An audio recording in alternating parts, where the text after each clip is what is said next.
Welcome to इडवेरिया जी के study. इडवेरिया जी के study में स्वागत है। मैं इस चैनल के माध्यम से आप लोग को रसायन विज्ञान का अधातु और यौगिक से जो पूछे हुए सवाल है उनको पढ़ाने जा रहा हूँ।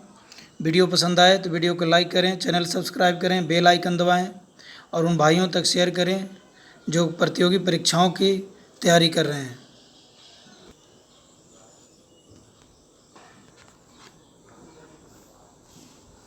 हाइड्रोजन की खोज किसने किया? हाइड्रोजन की खोज किसने किया?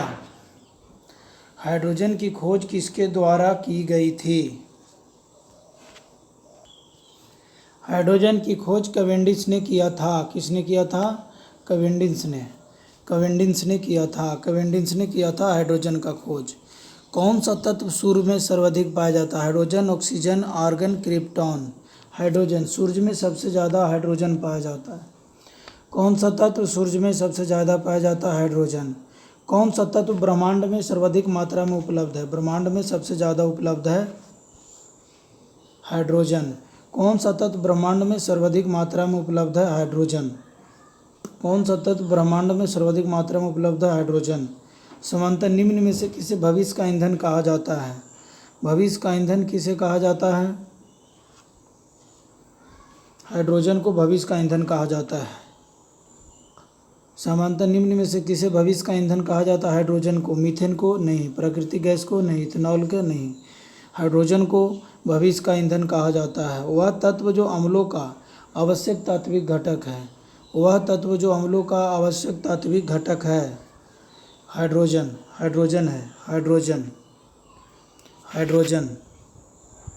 हाइड्रोजन। वह तत्व जिसका परमाणु क्रमांक तथा परमाणु भार दोनों एक समान होता है। एक समान होता है। एक समान होता है। वह तत्व जिसका परमाणु क्रमांक तथा परमाणु दोनों भार समान होते हैं। परमाणु भार तथा परमाणु क्रमांक दोनों समान होते हैं। हाइड्रोजन का। हाइड्रोजन का। वह तत्व जिसका परमाणु क्रमांक तथा परमाणु भार दोनों समान होते हैं। हाइड्रोजन। हाइड्रोजन के दो समस्थानिकों की संख्या कितनी है? हाइड्रोजन की दो समस्थानिकों की संख्या कितनी है? 3 है।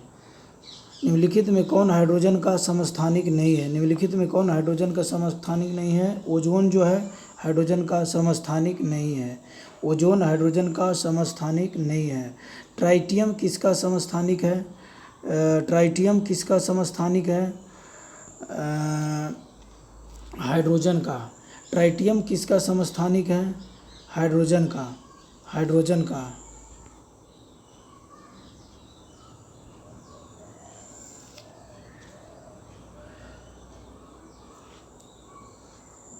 Hydrogen gas. Hydrogen gas.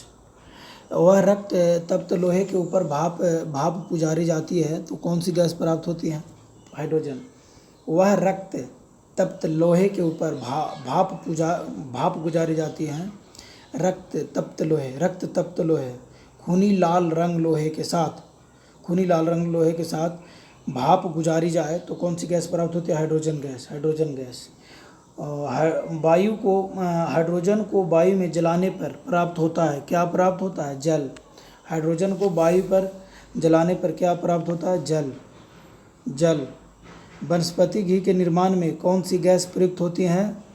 Hydrogen. वनस्पति घी के निर्माण में कौन सी गैस प्रयुक्त होती है? हाइड्रोजन।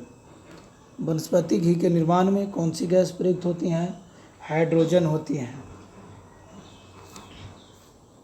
खाना पकाने के तेल को किस प्रक्रिया द्वारा वनस्पति घी में परिवर्तित किया जाता है? हाइड्रोजनीकरण द्वारा। हाइड्रोजनीकरण द्वारा। हाइड्रोजनीकरण द्वारा। हाइड्रोजनीकरण द्वारा। खाना पकाने के तेल को किस प्रक्रिया द्वारा वनस्पति घी में परिवर्तित किया जा सकता है? हाइड्रोजनीकरण द्वारा। निम्नलिखित में से हाइड्रोजन के बड़े खंडों को कौन अवशोषित करेगा? पैलेडियम व कोलाइडिविलियम। पैलेडियम का कोलाइडिविलियम। निम्नलिखित में से हाइड्रोजन के बड़े खंडों को कौन अवशोषित करेगा? पैलेडियम का कोलाइडिविलियम। पैलेडियम का कोलाइडिविलियम। पैलेडियम तथा प्लेटिनम के समान धातुओं विशेष परिस्थितियों में हाइड्रोजन का बहुत अधिक आयतन अवशोषित कर लेती है। धातु द्वारा अवशोषित हाइड्रोजन कहलाती है अधिधारित हाइड्रोजन। पैलेडियम तथा प्लेटिनम के समान धातुएं विशेष परिस्थितियों में हाइड्रोजन का बहुत अधिक आयतन अवशोषित कर लेती है। धातु द्वारा अवशोषित हाइड्रोजन कहलाती है अधिधारित हाइड्रोजन। जल एक उत्कृष्ट विलायक है क्योंकि इसके गुण हैं अत्यधिक ध्रुवीय। जल एक उत्कृष्ट विलायक है क्योंकि इसके अणु अत्यधिक ध्रुवीय हैं।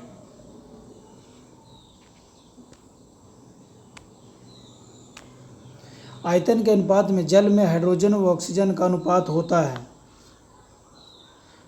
2:1। आयतन के अनुपात में जल और हाइड्रोजन, जल में हाइड्रोजन का ऑक्सीजन का अनुपात होता है, हाइड्रोजन व ऑक्सीजन का 2:1। भार के अनुपात में जल में हाइड्रोजन व ऑक्सीजन का अनुपात होता है 1:8। शुद्ध जल होता है, उदासीन होता है, अम्लीय होता है नहीं, क्षारीय होता है नहीं, इनमें से कोई नहीं, उदासीन होता है। शुद्ध जल क्या होता है? उदासीन। शुद्ध जल का पीएच मान 7 होता है। शुद्ध जल का पीएच मान 7 होता है। जल का घनत्व किस तापमान पर सर्वाधिक होता है? 4 डिग्री सेंटीग्रेड पे।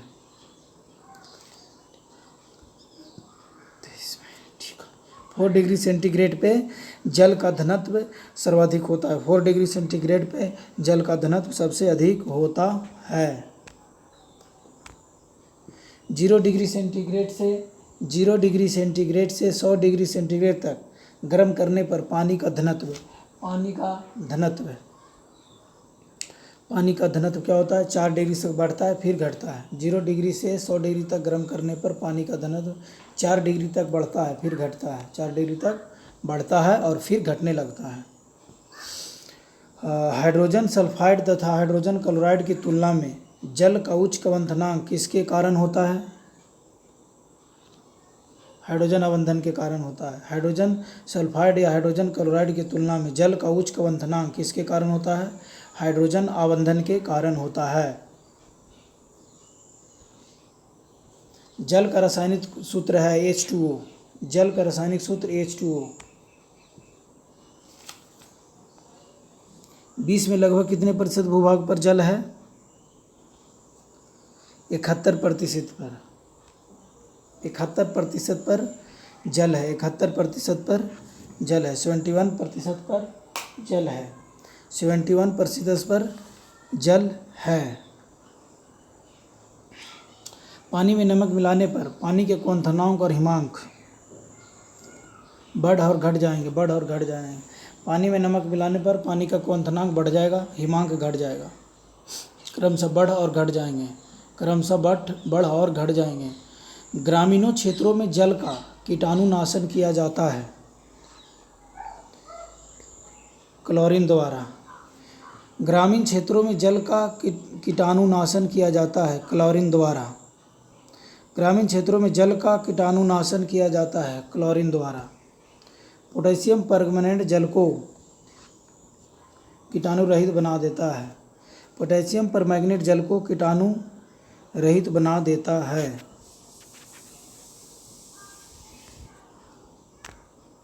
निम्नलिखित में कौन सा विद्युत चालक है? रबड़, शुद्ध जल, लवण जल, बेंजीन। लवण जल, शुद्ध जल नहीं, लवण जल विद्युत का चालक है। समुद्री जल से शुद्ध जल किस प्रक्रिया द्वारा प्राप्त किया जाता है? आसवन द्वारा। समुद्री जल से शुद्ध जल किस प्रक्रिया द्वारा प्राप्त किया जाता है? आसवन द्वारा। समुद्र का जल वर्षा के जल से अधिक लवणयुक्त होता है क्योंकि नदियां अपने साथ लवण बहाकर लाती हैं। समुद्र का जल वर्षा के जल से अधिक लवणयुक्त होता है क्योंकि नदियां अपने साथ लवण बहाकर लाती हैं। समुद्र का जल वर्षा के जल से अधिक लवणयुक्त होता है क्योंकि नदियां अपने साथ लवण बहाकर लाती हैं।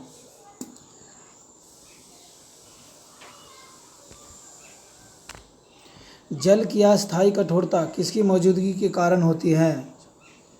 कैल्शियम और मैग्नीशियम के बाइकार्बोनेट।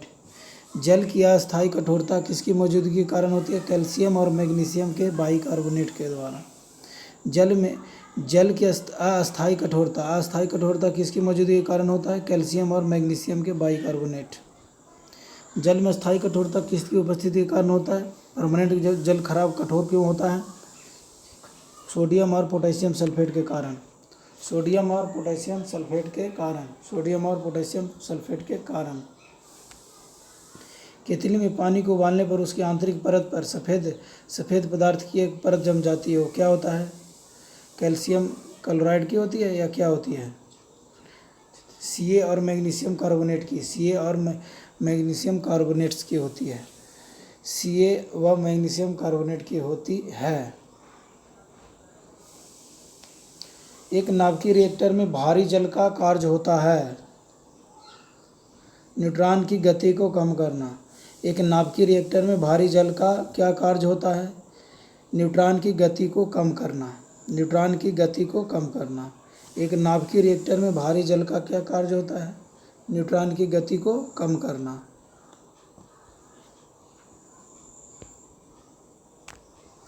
न्यूक्लियर रिएक्टर में भारी जल का प्रयोग शीतलक के रूप में किया जाता है। भारी जल हाइड्रोजन में भारी आइसोटोप से युक्त जल होता है।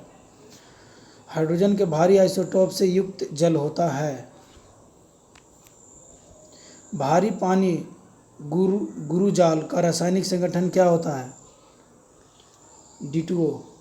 भारी पानी या गुरुजल का रासायनिक सूत्र D2O। भारी जल का सूत्र D2O होता है या गुरुजल का रासायनिक संगठन क्या होता है? D2O। भारी जल का अनुभार है 20। भारी जल का अनुभार है 20। भारी जल का अनुभार है 20। पानी में क्या होने पर उसकी भारी पानी कहा जाता है? हाइड्रोजन का भारी समस्थानिक। पानी में क्या होने पर उसे भारी पानी कहा जाता है? हाइड्रोजन का समस्थानिक। भारी जल एक प्रकार का क्या है? मंदक है। शीतलक है? नहीं। यस्क है? नहीं। ईंधन है? नहीं। मंदक है। बालों की ब्लीचिंग में प्रयुक्त होता है। बालों की ब्लीचिंग में क्या प्रयुक्त होता है? Hydrogen peroxide. बालों की ब्लीचिंग में प्रयुक्त होता है हाइड्रोजन पेरोक्साइड होता है। क्या होता है? Hydrogen peroxide. पुराने तैल चित्रों के रंगों को फिर से उभारने के काम आता है। पुराने तैल चित्रों को रंगों को फिर से उभारने का काम आता है हाइड्रोजन पेरोक्साइड। कार्बन है एक अधातु है। सभी जैविक यौगिकों का अनिवार्य मूल तत्व है कार्बन। सभी जैव यौगिकों का अनिवार्य मूल तत्व है कार्बन।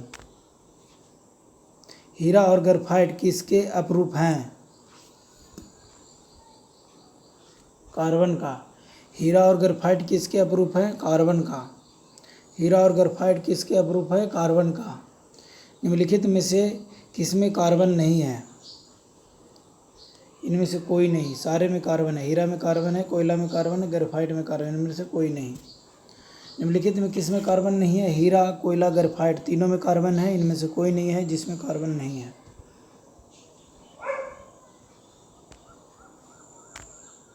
सभी जैव यौगिकों का अनिवार्य मूल तत्व है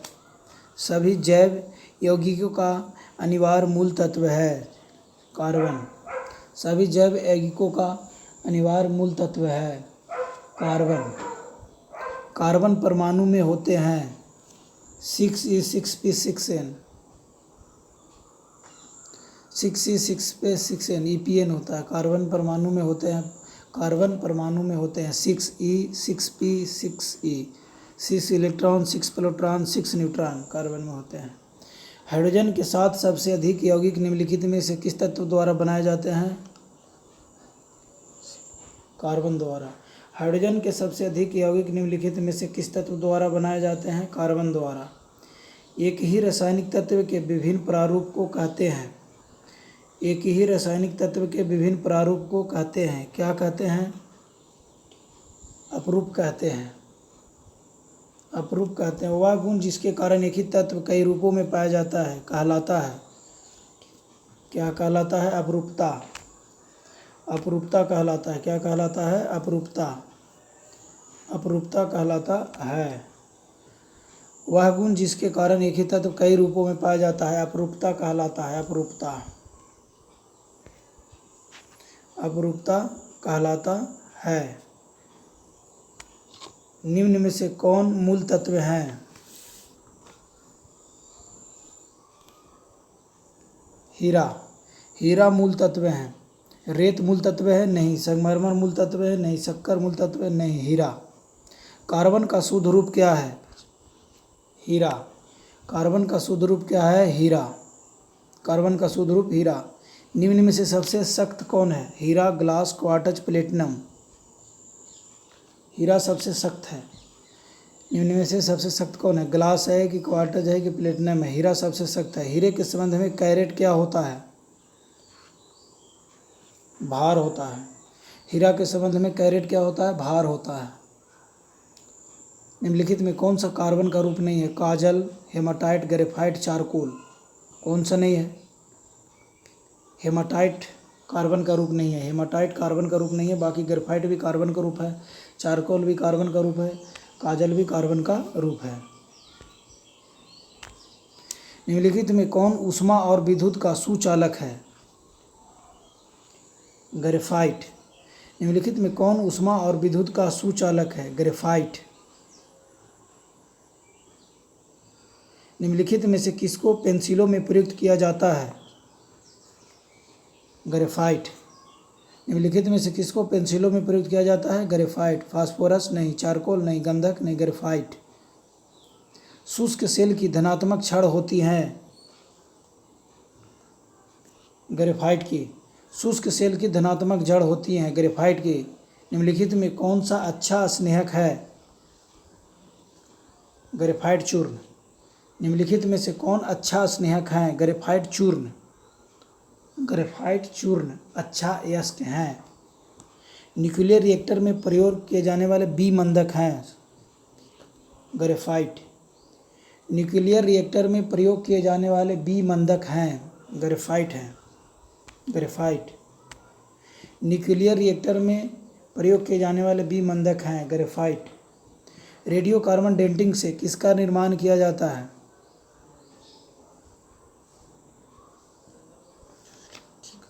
जीवाश्मों की आयु। रेडियो कार्बन डेटिंग से किसका निर्धारण किया जाता है? जीवाश्मों की आयु। जीवाश्मों की आयु निर्धारण किया जाता है। रेडियो कार्बन डेटिंग से किसका रेडियो कार्बन डेटिंग से किसका उम्र निर्धारण किया जाता है? जीवाश्मों की आयु। कच्ची चीनी को रंग विहीन करने हेतु प्रयोग किया जाता है? Animal charcoal. कच्ची चीनी को रंग विहीन करने हेतु प्रयोग किया जाता है? Animal charcoal. Animal charcoal. कच्ची चीनी को रंग विहीन करने हेतु प्रयोग किया जाता है? Animal charcoal. रक्त तत्व कार्बन पर जलवाष्प प्रवाहित करने पर प्राप्त होता है? जल गैस। कौन सा? जल गैस। रक्त तत्व लाल कार्बन पर जलवाष्प प्रवाहित करने पर क्या होता है? जल गैस होता है। वह तत्व जिसमें सर्वाधिक श्रृंखलन गुण दिखाई देता है? सी। वह तत्व जिसमें सर्वाधिक श्रृंखलन गुण दिखाई देता है? सी। हीरे का जवाहरात के रूप में उपयोग उसके किस गुण पर निर्भर करता है? अपवर्तनांक। हीरे का जवाहरात के रूप में उपयोग उसके किस गुण पर निर्भर करता है? अपवर्तनांक। कार्बोरेंडम निम्नलिखित में से किसका दूसरा नाम है? सिलिकॉन कार्बाइड का। कार्बोरेंडम निम्नलिखित में से किसका दूसरा नाम है? सिलिकॉन कार्बाइड का। कोयले के निम्नलिखित प्रकारों में से किस एक में शेष प्रकारों की अपेक्षा अधिक प्रतिशत अंग कार्बन होता है?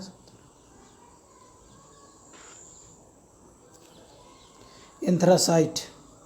कोयले के निम्नलिखित प्रकारों में से किस एक में शेष प्रकारों की अपेक्षा अधिक प्रतिशत अंग कार्बन होता है? एंथ्रासाइट। निम्नलिखित में से किसको भूरा कोयला कहा जाता है? लिग्नाइट को। लिग्नाइट को भूरा कोयला कहा जाता है। लिग्नाइट को भूरा कोयला कहा जाता है। लिग्नाइट को भूरा कोयला कहा जाता है। कोयले में निम्नलिखित प्रकारों में से किस एक में शेष प्रकारों की अपेक्षा अधिक प्रतिशत अंश कार्बन का होता है? एंथ्रासाइट।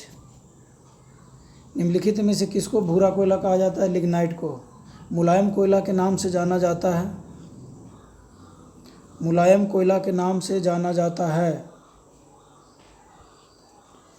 बिटुमिनस। मुलायम कोयला के नाम से जाना जाता है बिटुमिनस। कोयला निर्माण की प्रारंभिक अवस्था है पीट। कोयला निर्माण की प्रारंभिक अवस्था है पीट। समान किस्म का कोयला है बिटुमिनस। समान किस्म का कोयला क्या है? बिटुमिनस। और उच्च कोटि का कोयला है एंथ्रासाइट। सबसे जनरल किस्म का, समान किस्म का कोयला बिटुमिनस है। उच्च कोटि का कोयला एंथ्रासाइट है। क्या है? एंथ्रासाइट। निम्नलिखित में कौन सी किस्म कोयले की किस्म नहीं है? डोलोमाइट कोयले की किस्म नहीं है। बाकी पीट भी कोयला का किस्म है, लिग्नाइट भी कोयला का किस्म है, बिटुमनी भी कोयला का किस्म है। निम्नलिखित में कौन वायु प्रदूषक सर्वाधिक हानिकारक है? Ozone, carbon dioxide, hydrogen sulphide, carbon monoxide जो है वायु प्रदूषक सबसे हानिकारक है। निम्नलिखित में कौन वायु प्रदूषक सबसे हानिकारक है? ओजोन नहीं, कार्बन डाइऑक्साइड नहीं, हाइड्रोजन सल्फाइड नहीं, कार्बन मोनोऑक्साइड सबसे अधिक हानिकारक है। वाहनों से निकलने वाली प्रदूषित गैस मुख्यतः है, क्या है? कार्बन मोनोऑक्साइड है। वाहनों से जो धुआं निकलता है वो क्या है? कार्बन मोनोऑक्साइड है। वाहनों से जो निकलने वाली प्रदूषित गैस मुख्यतः क्या है? कार्बन मोनोऑक्साइड है। क्या है? कार्बन मोनोऑक्साइड है। निम्नलिखित में से कौन सी गैस वायु को सबसे अधिक प्रदूषित करता है?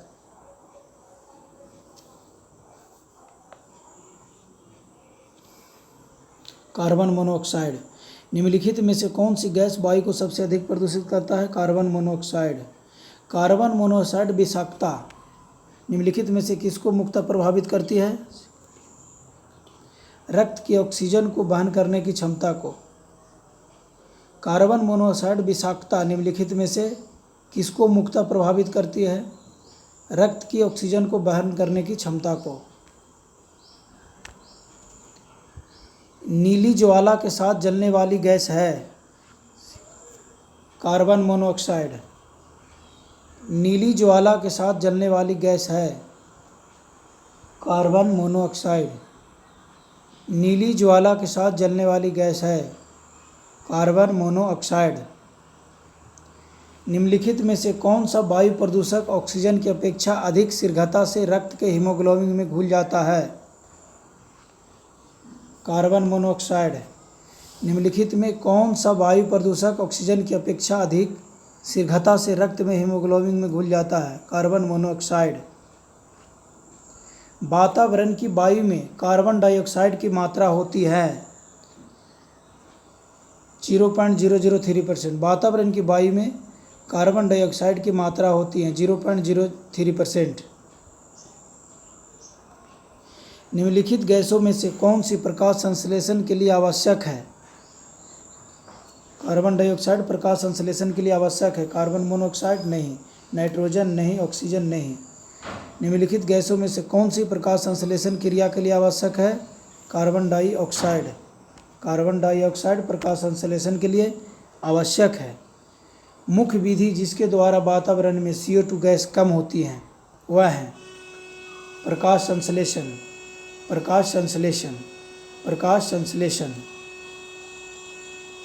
मुख्य विधि जिसके द्वारा वातावरण में CO2 गैस कम होती है वह है प्रकाश संश्लेषण। वीडियो अच्छा लगे होंगे तो वीडियो को लाइक करें, चैनल सब्सक्राइब करें, बेल आइकन दबाएं, उन भाइयों तक शेयर करें जो प्रतियोगी परीक्षाओं की तैयारी कर रहे हैं। धन्यवाद।